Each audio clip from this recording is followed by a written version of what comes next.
Hello welcome दोस्तों, स्वागत करता हूँ फिर से आप सबको आपके अपने इस चैनल में। तो जिस वीडियो को हम डिटेल्स में डिस्कस करेंगे बिटकॉइन के बारे में, साथ ही हम यहाँ पर इसमें बात करेंगे कुछ जैसे ऑल्ट कॉइन्स के बारे में। यहाँ पर डिटेल्स में डिस्कस करेंगे कुछ मीम कॉइन्स के बारे में, जैसे कि सबसे पहले हम बात करेंगे शिबा इनू कॉइन के बारे में। और अभी इस टाइम पर अगर देखोगे तो मार्केट के अंदर बहुत सारे मीम कॉइन्स मार्केट के अंदर है, तो यू माइट बी कन्फ्यूज कि एग्जैक्टली कौन सी मीम कॉइन को बाई किया जाए। अगर मैं मीम कॉइन की कैटेगरी की बात करूँ ना, तो कैट बेस्ड जितने भी मीम कॉइन्स है, आई डोंट थिंक सो कि आप में से सभी लोगों ने सुना होगा। तो कैट बेस्ड जितने भी मीम कॉइन्स है उनमें ही बहुत सारे ऐसे मीम कॉइन्स आ जाते हैं जो सिर्फ कैट के ऊपर बेस्ड करके, यानी कि कैट थीम के ऊपर ये मीम कॉइन्स मार्केट के ऊपर लॉन्च हुए हैं। तो बहुत सारे लोगों को ये लगता है कि एग्जैक्टली किसी भी मीम कॉइन को वो बाई कर लेंगे तो वो उनको अच्छा खासा प्रॉफिट बना के दे देगा। तो ऐसा बिल्कुल भी नहीं है। सबसे पहले तो मैं अगर कैट की बात करूँ तो कैट बेस्ड जितने भी कैट के थीम के ऊपर मीम कॉइन्स है वहाँ पर कम से कम 50 के जैसे आपको मीम कॉइन्स देखने को मिल जाएंगे, सिर्फ कैट बेस्ड। उसके बाद अगर आप डॉग बेस्ड देखोगे तो dog based excluding Shiba and Doge, आपको बाकी बहुत सारे ऐसे और भी डॉग बेस्ड मीम कॉइन्स देखने को मिल जाएंगे। तो बाकी कुल मिला के ना बहुत सारे मीम कॉइन्स मार्केट के अंदर आ रहे हैं।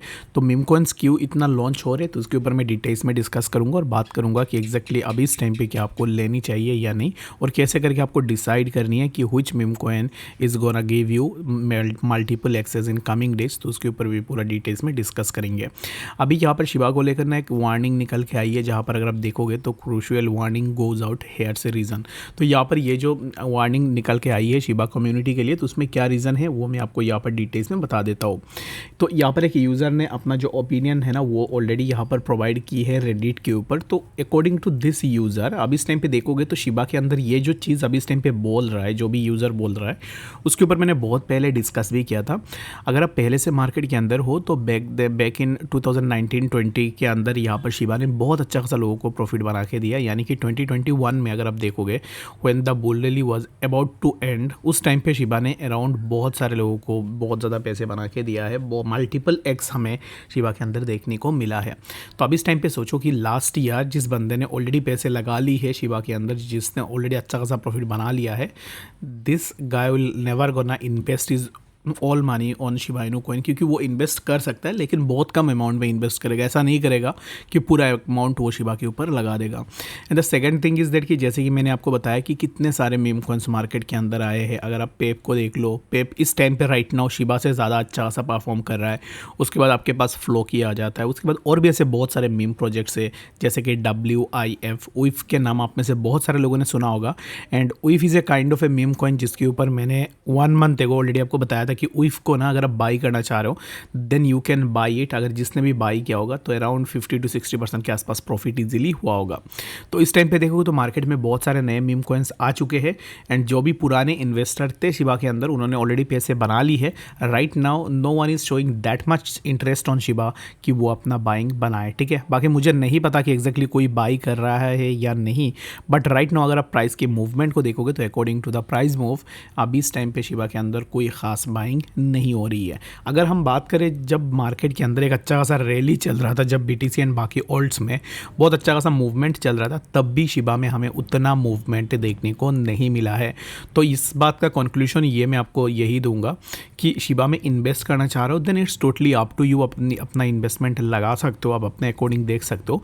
मेरे हिसाब से डाइवर्सिफाई करके रख सकते हो, क्योंकि Shiba is not the only meme coin जो अच्छा खासा परफॉर्म करे। बहुत सारे लोग ये भी कोरिलेशन देते हैं कि 2021 में शिबा ने ही बहुत अच्छा खासा प्रॉफिट दिया था। यस, हर एक कॉइन में कभी ना कभी ऐसा टाइम आता है जहाँ पर वो अपना ऑल टाइम हाई के आसपास जाता है और उसके बाद उसके अंदर हमें ड्रॉप डाउन देखने को मिलती है। तो शिबा ने ये जो मूवमेंट लगाई थी एट दैट टाइम 2021 में, अगर मैं बात करूँ तो मार्केट में उतने मीम कॉइन्स नहीं थे और शिबा को लेकर बहुत ज़्यादा हाइप भी मार्केट के अंदर था। तो अब इस टाइम पे मार्केट में एन नंबर ऑफ कॉइन्स आपको देखने को मिल जाएंगे जहाँ पर फंड्स भी डाइवर्सिफाई हो रहे। लेट्स सपोज कि 2021 में लोगों के पास एक ही मीम कॉइन्स का नाम था जो कि शिबा एंड डॉज, जहाँ पर लोग इन दोनों ही मीम्स के ऊपर अपना पैसे लगा रहे थे। बट अभी इस टाइम पे 2024 में अगर आप देखोगे तो मल्टीपल ऑप्शंस अभी इस टाइम पे लोगों के पास है। लोग जो भी मीम कॉइन्स चाहे वो अभी इस टाइम पे मीम कॉइन्स परचेज कर सकते हैं। यानी कि अभी इस टाइम पे अगर आपके पास ऑप्शंस ज़्यादा है तो जो भी सर्कुलेटिंग होगी, पैसे का जो सर्कुलेशन होगा वो भी मल्टीपल प्रोजेक्ट्स के ऊपर जाएंगे। तो इसके लिए आपको ज़्यादातर डिमांड और प्राइस का मूवमेंट देखने को नहीं मिलेगा शिबा के ऊपर। तो ये मेरा पर्सनल एक ओपिनियन है जो कि इस आर्टिकल के ऊपर भी लिखा हुआ है, जिसके ऊपर मैंने ऑलरेडी बहुत पहले डिस्कस भी किया हुआ था। बाकी अगर आपको ये सही लगा तो मुझे कमेंट सेक्शन के अंदर भी आप मुझे ज़रूर से बता सकते हो।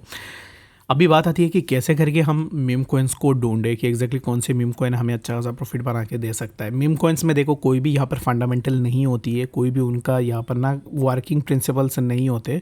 ये जस्ट एक मजाक में क्रिएट किया हुआ कॉइन होता है, जिसका काम ही होता है कि यहाँ पर ना लोग गैमलिंग काइंड ऑफ चीज़ें करें और जहाँ से एक अच्छा खासा पैसे बना लें। ठीक है, तो मीम कॉइन्स में अगर आप देखोगे तो जिसका ट्विटर एंगेजमेंट बहुत ज़्यादा है, कम्युनिटी बहुत ज़्यादा स्ट्रॉन्ग है, तो ऐसे मीम कॉइन्स को आप ज़रूर से देख सकते हो। ये आपके लिए एक अच्छा सा ग्रीन फ्लैग रहेगा अगर आप ऐसे चीज़ों को सर्च आउट करना चाह रहे हो।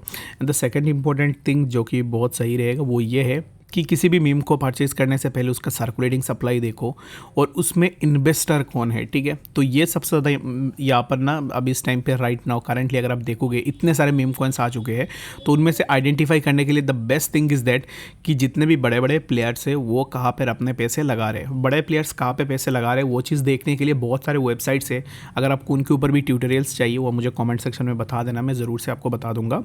तो उनको उनके वॉलेट्स को ट्रैक करो कि उनके वॉलेट में अब इस टाइम पे ये पार्टिकुलर मीम कॉइन है या नहीं, क्योंकि अगर बड़ा प्लेयर इस पार्टिकुलर चीज़ को बाई करेगा तो वो ज़रूर से उस चीज़ को शो ऑफ करेगा, कहीं ना कहीं तो वो शो ऑफ करेगा ही, क्योंकि अगर उसका बाइंग किसी को नहीं दिखेगी दैट मीन्स कि वो चीज़ उतना ज़्यादा मार्केट के अंदर हाइप आउट नहीं करेगी। तो इसके लिए वो हमेशा यही चाहते हैं कि उनका जो भी बाइंग है वो ज़्यादा से ज़्यादा हाईलाइट हो मार्केट के अंदर, ताकि रिटेल इन्वेस्टर्स भी उसके अंदर इन्वेस्ट कर पाए।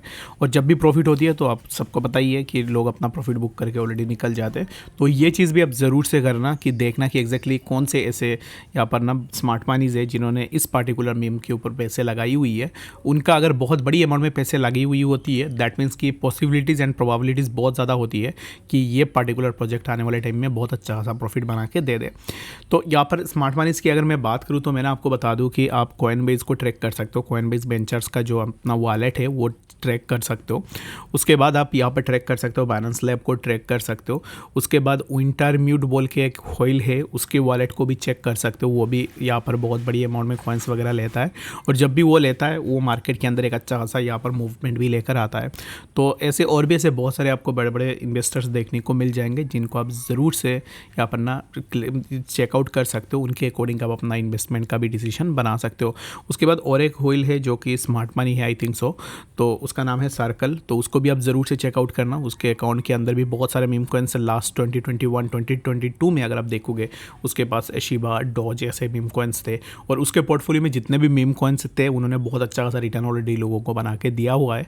तो आप ऐसे करके ना अपना सर्च करके निकल सकते हो कि एग्जैक्टली कौन से मीम कॉइन आने वाले टाइम में कैसा परफॉर्म कर सकता है। परफॉर्मेंस बेस करेगी मीम्स के ऊपर, जस्ट बिकॉज कि अगर कोई बड़ा इन्वेस्टर उसके अंदर अपना पैसा लगाएगा देन आपको वहाँ पर अच्छा खासा परफॉर्मेंस देखने की प्रोबेबिलिटी बहुत ज़्यादा हो जाएगा। अगर कोई बड़े इन्वेस्टर पैसा नहीं लगाएगा दैट मीन्स कि प्राइस के अंदर ज़्यादा ग्रोथ होने के चांसेस भी बहुत कम हो जाएगा। तो आई होप कि आपको मीम्स के बारे में समझ में आया होगा कि एग्जैक्टली मीम्स में कैसे करके आपको इन्वेस्ट करनी चाहिए। तो अब इस टाइम पे बेज के नाम आप में से बहुत सारे लोगों ने सुना होगा। तो बेज यानी कि कॉइन बेज का खुद का यहाँ पर एक सिस्टम है जहाँ पर मीम कॉइन्स वगैरह वो अब इस टाइम पे लॉन्च कर रहे हैं। तो बेज में भी अगर आप देखो तो बेज में भी एन नंबर ऑफ कॉइन्स आपको देखने को मिल जाएंगे। तो इसके लिए ज़रूर से किसी भी मीम के अंदर आप पैसे लगा रहे हो उससे पहले अपना इनसे भी एक बार रिसर्च ज़रूर से करो, और जो भी चीज़ें मैंने आपको बताई है उन चीज़ों के ऊपर ज़रूर से देखना ताकि आपको ईजिली समझ में आ जाए। ठीक है, बीटीसी की अगर हम बात करें तो राइट नाउ कल जैसे हमने बात की थी कि price will probably break above this, तो यहाँ से प्राइस ने एक ब्रेकआउट भी ली और जहाँ पर हमने अपना कर्सर को मार्क किया था अराउंड 67,000, तो 67,000 के आसपास इजीली प्राइस आया और उसके बाद से अब इस टाइम पे प्राइस नीचे ही आ रहा है। तो प्राइस अगर आप देखोगे तो ऑलरेडी प्राइस अब इस टाइम पे right now trying to sustain above this particular zone. ये जो जोन है इसी जोन के अब सस्टेन करने की कोशिश कर रहा है, and hopefully I am expecting that कि प्राइस इसी जोन के अब अपना सपोर्ट को सस्टेन कर ले। और अब इस टाइम पे नेक्स्ट जो मूवमेंट रहेगा कुछ इस तरीके का मूवमेंट हम यहाँ से एक्सपेक्ट करेंगे कि price will show us 68,000, and later we can expect कि हमें प्राइस में फर्दर और भी थोड़ा मूवमेंट देखने को मिल सकता है। तो बीटीसी में अब इस टाइम पे राइट नाउ एक स्ट्रिप ट्रेंड लाइन है जो कि आप देख सकते हो। इसी पर्टिकुलर स्ट्रिप ट्रेंड लाइन पे हमें प्रीवियसली मल्टीपल सपोर्ट्स देखने को मिले हैं जो कि प्राइस ने यहाँ पर एक बार सपोर्ट ली। Again we got a support on this particular zone as well, जहाँ पर सपोर्ट लेने के बाद प्राइस में एक अच्छा सा मूवमेंट हुआ और अब इस टाइम पे again the price is trying to hold this particular strip trend line और इसमें अगर प्राइस अपना सपोर्ट को होल्ड नहीं करता, दैट मीन्स कि हम यहाँ से कुछ इस तरीके से नीचे भी आ सकते हैं। और होपफुली अभी इस टाइम पे right now what I am expecting is that कि प्राइस इस जोन को सस्टेन करेगा and later on you can expect कि हमें प्राइस के अंदर एक कंटिन्यूअस मूवमेंट देखने को मिलेगी, जो कि अराउंड 68,000 के आसपास भी हम इजीली जा सकते हैं। आई होप कि आपको BTC के बारे में समझ में आ गया होगा। बाकी जितने भी ऑल्ट्स है, हर एक ऑल्ट को अगर आप देख लोगे तो हर एक ऑल्ट में सिमिलर काइंड ऑफ आपको मोमेंटम देखने को मिल रहा होगा। बाकी किसी और भी ऑल्ट के ऊपर आपको जानकारी चाहिए तो कमेंट सेक्शन में बताना, मैं ज़रूर से यहाँ पर आपको रिप्लाई करने की कोशिश करूँगा। अगर मुझे कुछ बहुत ज़्यादा इंपॉर्टेंट भी दिखती है तो मैं ज़रूर से आपके साथ शेयर करने की कोशिश भी करूँगा। और मिलते हैं नेक्स्ट दिन अपडेट्स के साथ, तब तक के लिए गुड बाय।